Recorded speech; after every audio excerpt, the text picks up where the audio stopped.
বসবাস বাংলাদেশে আর ভোটার কিনা কোচবিহারের। অবাক হলেও এই ঘটনা কিন্তু সত্যি। কিভাবে এদেশের ভোটার তালিকায় ঠাঁই হলো বাংলাদেশের নাগরিকের, কাদের কারসাজে? প্রশ্নের মুখের দায় ঠেলতেই ব্যস্ত তৃণমূল পঞ্চায়েতের প্রধান। আমার তো চাচা বাংলাদেশে আছে। আপনারা নামটা কাটাননি? না, বারবার অ্যাপ্লাই করার পরেও নামটা কাটেনি।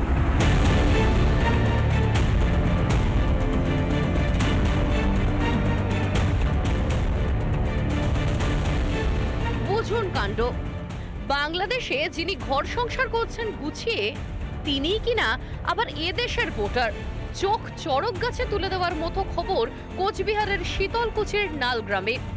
এই গ্রামের ভোটার তালিকায় জল করছে পাঁচ জন বাংলাদেশির নাম।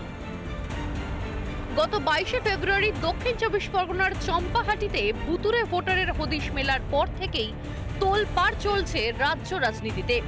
বৃহস্পতিবার নেতাজি ইন্ডোরের সভায় এই নিয়ে সরব হয়েছিলেন মমতা ব্যানার্জিও। একই এপিক কার্ডে কোথাও হরিয়ানা, কোথাও গুজরাট, গঙ্গারামপুর তো ঢেলে করেছে, মুর্শিদাবাদ তো ঢেলে করেছে, গঙ্গারামপুরে সব ঢুকিয়েছে গুজরাট আর হরিয়ানা। মঞ্চ থেকে তৃণমূল নেত্রী যখন এমন দাবি করছেন, তার ঠিক দুদিনের মাথায় ভয়ঙ্কর তথ্য সামনে এলো শীতলকুচিতে, যেখানে বাংলাদেশের 5 নাগরিক কিনা ভারতেরও নাগরিক। আমার তো চাচা বাংলাদেশে আছে, মাঝে সাঝে পাসপোর্ট করে আসে। মানে ওরা এখন বাংলাদেশের নাগরিক? হ্যাঁ। আপনারা নামটা কাটাননি? না, বারবার অ্যাপ্লাই করার পরেও নামটা কাটেনি।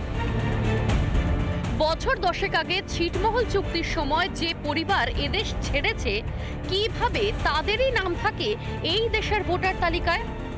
আজকে তৃণমূল যে অভিযোগ তুলছে, তারা আজকে একটা নটঙ্গি করছে, একটা নাটক করছে। নাটক ধরা পড়েছে জোচ্চুরি।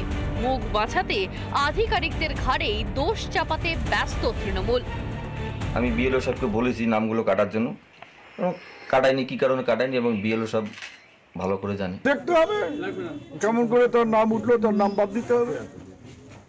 মানে এই ড্রাইভারটা কার আর কি মনে হচ্ছে? কোথায় ভোটার লিস্ট যারা তৈরি করে। আর কবে দেখবেন মন্ত্রী মশাই? কারচুপি ধরা না পড়লে তো এভাবেই চলতো। এখন তৃণমূলের বাড়া ভাতে ছাই পড়তেই কি মাথায় বাজ পড়েছে শাসকের? জনতার চোখে ধুলো দিতেই কি ঝাড়াই বাছাইয়ের নাটক করা? কোচবিহার থেকে কিংশুক দত্তের রিপোর্ট, রিপাবলিক বাংলা।